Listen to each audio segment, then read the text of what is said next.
Hey there, guys. I'm back here in the woods again in a place that actually is one of the most beautiful places I know. I've been all over the place, and I'm telling you, I've never seen a place quite as beautiful as this. Now, it's a bit of a gray day, and it's actually starting to snow a little bit right now, so it might not look its best on camera, but can you see what I'm talking about? We're up near the headwaters of Dobney Creek. So there's a beautiful little babbling brook right here, and the water flows so incredibly clear. It's just unbelievable. When I have my doggie here, she drinks out of this all the time, and I'm perfectly happy with that. It's a beautiful, natural, untouched forest. It just goes on and on. You can follow this little creek right off into the woods, and it is spectacular. Hey, look at this. Look at these trees. Can you believe this? Look at the roots. Look at those exposed roots on those trees. Look at how they've grown that way into the ground, but left themselves some space. I guess that's in case it floods around here, or perhaps the dirt's been washed away from flooding. I'm not totally sure about it. Anyway, it's a spectacular and beautiful spot, and I just love it. But I'll tell you why I'm here. I'm here actually because I'm on the hunt for rocks. Now, you might say to yourself, why did you come here? Well, I just explained that it's a beautiful place, and it's a very natural, wonderful place full of nature. I'm not the first guy to notice that. So I'm guessing that people in the past, many people in the near and far past, stood in this same spot and thought the same thing. They saw that fantastic little brook with the fantastically clear, drinkable water and said, that's an amazing place to build a campsite or a home. And the shelter of this woods, of course, it provides shelter from the wind, it provides shelter from some animals, and you get a clear view of that field over there. There's game out there, birds and deer, and there's all sorts of things you could possibly hunt and eat. So we know that in the Brantford area, there was a very, very large community of Aboriginal Canadians, Native Canadians, and that goes back thousands of years. So it wouldn't surprise me at all if there were a large number of Native people around this area, and that probably has been true for literally thousands of years. So I'm looking for rocks here, but a certain type of rock. I'm looking for a rock that perhaps would have been used as a tool by one of these people. So in my other video, I was looking more for beautiful rocks and different types of rocks, but this time, no, quite different actually. Now, this is going to be funny because it's going to take a special way of thinking. What I want to do, and what I want to teach you how to do in this video, is to train our minds to look for something special. Now, I've seen a million beautiful rocks, and so have you. We've looked at some in our classroom already, and I love rocks, as you probably know. But in this case, I'm not looking for beauty.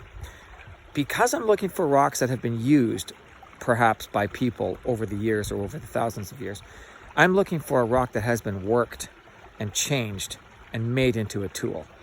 And I can notice that and spot that if I see the work of human hands. And that's the key term in this video.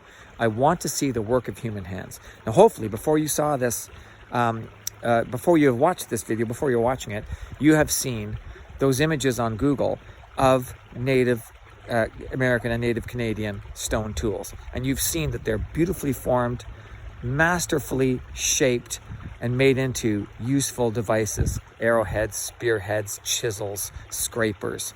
And in most all the cases, what has happened is they have taken the edges of those rocks, and they've carefully chipped them so that the shape is uniform, and also the edges are very, very sharp or pointy at the very tip.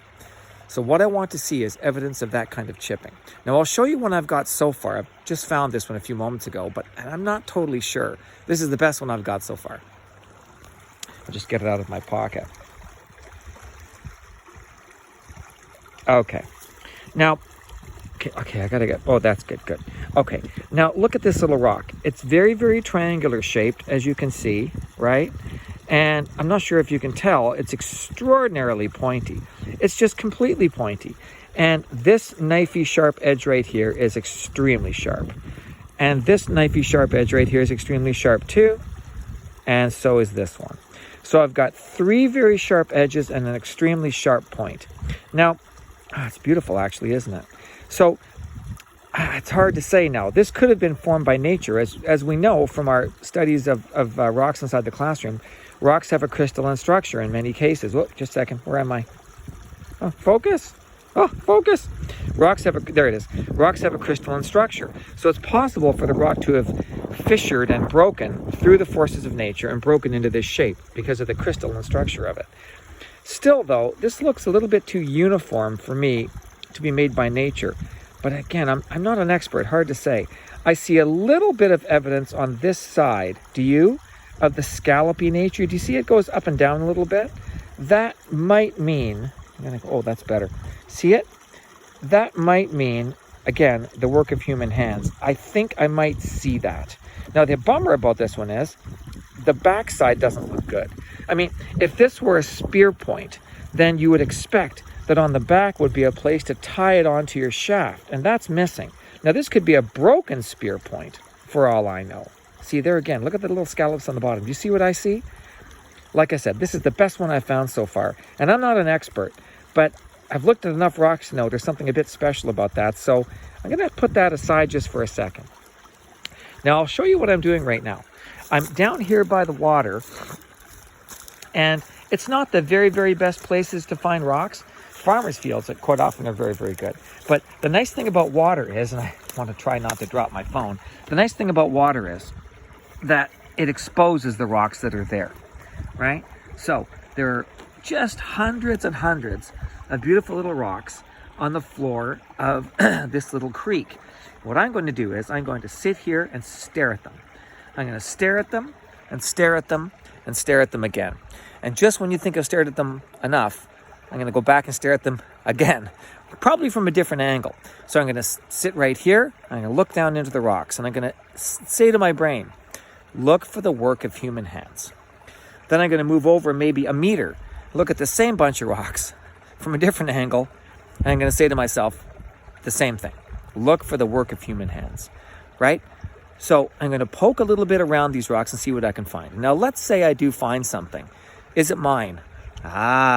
Here we are. Now we're getting into tricky areas. Technically, it is not. It is a historical artifact, and it belongs actually to the history of, this is actually Brant County, or Brantford, I guess now. So I have to be very careful with what I do with that artifact if I do find it. If I find something like that tip I showed you, the best thing I could do is, and I can't do it now with the isolation we're in, but I would take it to the Mohawk Institute. That's a good place to take it, or the museum beside the Mohawk Institute. And I would say to somebody who's really an expert, listen, could you look at this for me? Have I found something special? And they would be able to advise me as to whether it was yes, a real artifact, or no, and they would be able to tell me what to do with it. And if it wasn't, I would put it back where I found it. We're dealing with history right here, and this is history that belongs to all of us, and it also belongs to our ancestors. So we have to be quite careful with how we deal with things if in fact we do find them. But anyway, the fun part of it is the finding. So what I'm going to do right now is I'm going to get back to my work, and I'm going to poke around here for a good long time. 10, 15, 20, 30, 40 minutes, an hour.